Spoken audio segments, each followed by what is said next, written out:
Hello and welcome to this video. Here we will learn all about how to set up WP Job Portal. It's fairly straightforward, so let's get started. So what I've got here is a standard install of WordPress. From here, hit the plugins option from your dashboard menu, click add new. Now search the plugin from the search bar, type WP Job Portal there and press enter. Click install now to add the plugin to WordPress. And now I want to activate it, so I'm going to click on the activate button. So once the plugin is active, it will give me some configuration options. The job board configuration page is where an admin can control general settings as well as settings for employers and job seekers. You can optionally skip these settings and configure them later from the configurations. However, if we discuss general configurations at this time, the options we have are: the admin can add the site title. Select WP Job Portal's default page. If you don't have any pages in the drop-down box, no worries. All you have to do now is skip the step and move on. Following that, you will have the option in the system configurations to set it up later. Using the default page, you can redirect visitors to various pages, just as you can direct users to where to go when they log in. Set a unique data directory to store all the data files of a user. Add your email as an admin. This email address will be used to notify the admin.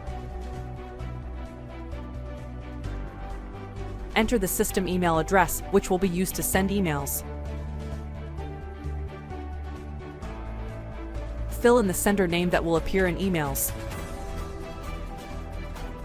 Show breadcrumbs with navigational links, and declare the plugin's default date format. After completing the general options, select Next. Regarding the employer settings, the employer area will be enabled or disabled by the admin because admin permission is required to do so. To allow users to register as employers, choose Yes. Set the employer's default role, which will be given to new users at registration. Employers will be given access to the job seeker side via admin. The auto approval of companies and jobs added by employers will require admin permission. Press the Next button. For job seekers, the options we have here are: set the job seeker's default role, which will be given to new users at registration. Select yes or no for visitors to apply for open positions. Use the drop-down option to select the position for the search icon on the job listing form. Select yes or no for resume auto approval. Also, set how many days the system will show the new tag on a job. After that, hit the next button. The options available to us here for sample data setups include: select yes or no for sample data. If we enable sample data by selecting yes, then we will create a new user for the employer and job seeker. If we don't enable a sample date, then there is no need to create new users, as these users they rely on sample data. So after enabling sample data, now the admin will create new users. For a job seeker, an admin will create a new user by clicking on the create new icon. This takes you to this page. Create a new user right here. First, specify the user's username and email address.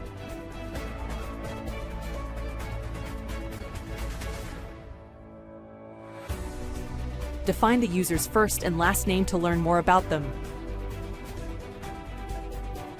Make a strong password.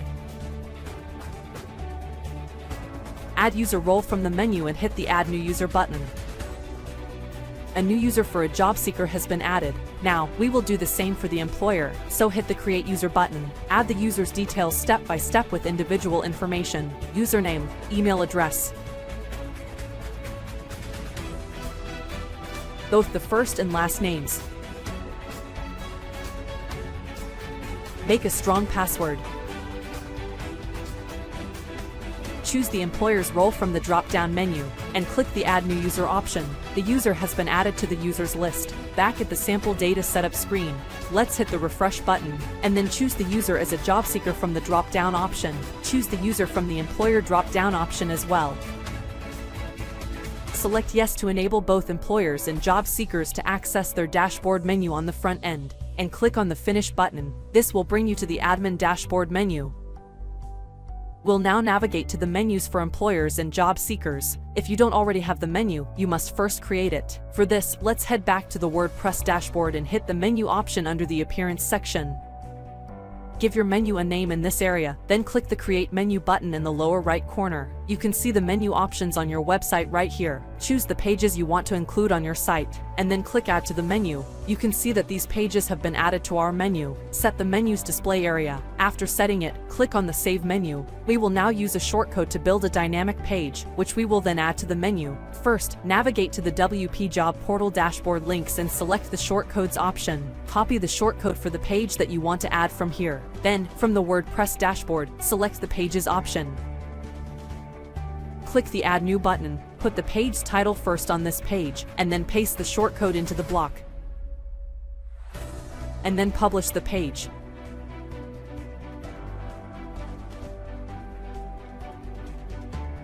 The page has been added to the pages list. We now add this page to the menu by repeating the last steps. So open up the menu section, choose the page you want to add, click Add to the menu, and then save the menu. The menu now includes the page. So, once you've finished setting up this plugin, there are a few more options you may want to configure. Therefore, the first thing is in General Settings. You can therefore update site settings under General Settings. You can change the site title and data directory at any time. Also breadcrumbs in the date format of the plugin, which we set up previously. Name the currency. Set the number of days the system will display a new job tag on the job. Add the photo extensions and space them out with commas. Set the image size. If an image size exceeds the limit, the system will not upload it. To add new cities to the system, choose yes or no. Set the number of cities to display in the location input box's response. Choose the currency symbol position to show to the left or right of the amount. Specify the number of job types per row on the job types page. In the default settings, you can set a default page. Choose the WP Job Portal default page, and on the action, the system will redirect to that page. If this option is not chosen, the default page, email links, and support icon may not work properly. If you wish to make another page the default, you must first create it from the menu. After that, refresh the default settings page, and the new page will appear in the drop-down selection of the default page. Configure the default address display style. For both employers and job seekers, you may specify the default role. The default role will be automatically assigned upon login. Set the most records per page as the default pagination size. You can set up several categories in the settings, like selecting yes or no to show all categories. For categories, you have the options to set up like show all categories for resume and jobs category layouts. Specify the number of categories per row and subcategory limit on the job, and resume by category page. With email configurations, you have the option to set up the sender's email address, sender name that will be used in emails, and admin email address to receive email notifications. By setting up offline mode, you can deactivate the user interface and display an appropriate offline message. This could happen as a result of some technical repair or other difficulties. For terms and conditions, we will first build up the terms and conditions page and then configure it from here. So for now, save those configurations that have been configured. The purpose of terms and conditions gives business owners the power to set the rules for how their service or product may be used. So, to add the page, navigate to the WordPress dashboard and select Pages. Click Add New. This takes you to this page. Add the page title like Terms and Conditions. Here you define your rules in detail and publish the page by hitting the Publish button. The page is now listed among the pages. Now we'll enable this page for users from configurations. So go back to the Terms and Conditions settings under the General Settings. In Terms and Conditions settings, we have the option to set terms and conditions for the companies, jobs, and resumes. So choose the page for the options you wish to add terms and conditions to from the drop-down menu, then save the configurations. And all of the changes made in the general settings have been saved. The employer side configurations will now be discussed. As can be seen, the admin has disabled the employer side, making the employer area inaccessible. An admin will therefore activate the employer section from the employer configuration along with other employer settings. So, from the admin menu, navigate to the employer configurations. So, from the employer's general settings, we enable the employer area. Allow users to register as employers. This will be about users' registration. Make the job seeker area accessible to employers. Specify the company logo size that was added by the employers. Display numbers on the category by resume page. Select all sections that are included in the employer's email content, or only sections that have values. This option is only available if the employer chose to submit resume data by email while posting the job. Select all fields that are included in the employer's email content, or only fields that have values. The employer email alert contains the content according to the settings. Set permissions for employers to company auto-approve and job auto-approve. Set auto-approval permissions for jobs and companies created by employers. An admin has the right to configure multiple settings for employer-side companies. Manage the company name as it affects the job listing and the company page. Show or hide the company email address from the company view page. On the company view page and the company listing, set the city name. Make company jobs available to employers to see. The company URL and company description can also be restricted for employers by an admin. Admin can manage a variety of links for the employer control panel, including the jobs graph, my companies, adding a company, my jobs, creating a job, and resume by categories.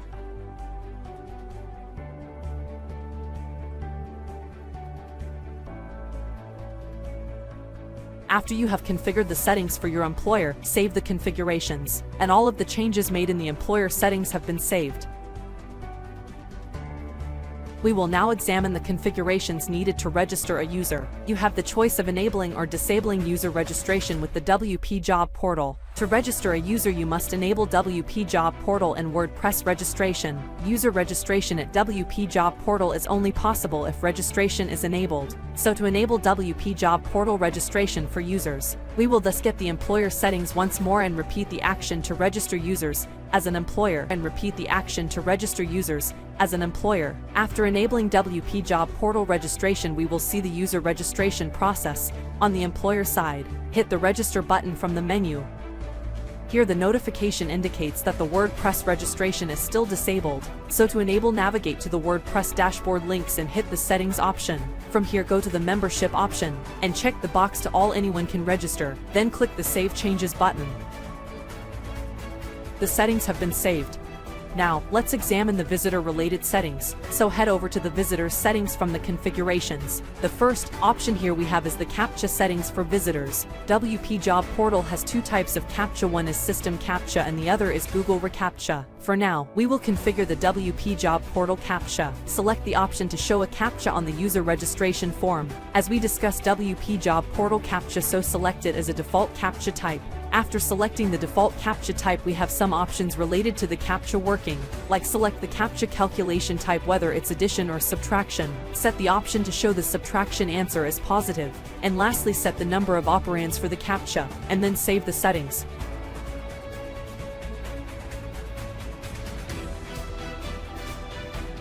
Similarly, you can set Google reCAPTCHA with the same steps. The only new thing you need to do with this is to get the Google reCAPTCHA keys. So after getting the keys, open the CAPTCHA settings. Set the default CAPTCHA type as Google reCAPTCHA. Here add the Google reCAPTCHA private key and the public key that we just obtained by using the admin console link. After that, save these CAPTCHA settings and you will see that Google reCAPTCHA has been enabled on the registration form. Apart from the CAPTCHA, the other settings related to the visitors are that allow visitors to view resumes and resumes by categories as an employer without logging in. Likewise, give access to the visitors as job seekers to view the job seeker control panel, companies, jobs, jobs by categories, and the newest jobs.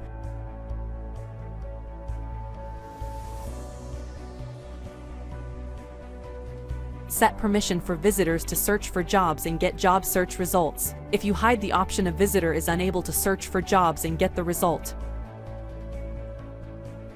Enable or disable the employer control panel for the visitor. If the admin enables the employer control panel for visitors, then the admin also has the power to control which control panel links will be on the visitor's dashboard as an employer, such as the jobs graph, my companies, adding a new company, my jobs, adding a new job, applying resume, registering, resume by categories, and some other employer's dashboard links.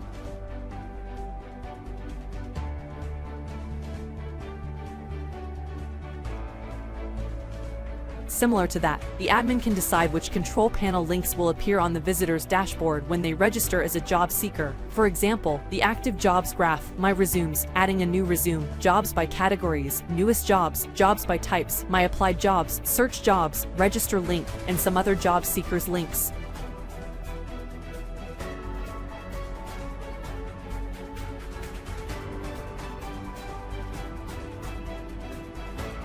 After that, save the configurations once all the required changes have been made to the visitor settings. The configurations have been saved successfully. Moreover, an admin also has the authority to set the employer's default role. This role will auto-assign to the new employer. To configure this setting, let's head back over to the default settings under the general settings. Navigate to the employer's default role configuration. From the drop-down option, choose the employer's default role, and then save the configurations. I hope you find the video informative. Thank you for watching.